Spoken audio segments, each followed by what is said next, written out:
আপনাদের সকলকে ধন্যবাদ জানাচ্ছি।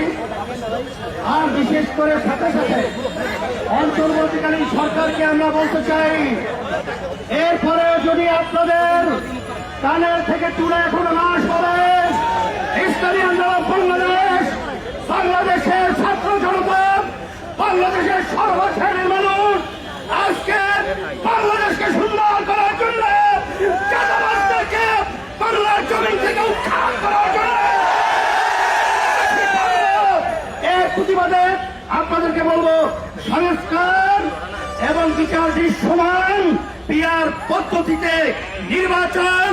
বাংলাদেশের মানুষ এখন তাদের চাওয়া পাওয়া আর সনদের আইনি স্বীকৃতি এটা না দেওয়া পর্যন্ত বাংলার জমিনে যেন নির্বাচন হবে না, হতে দেওয়া হবে না।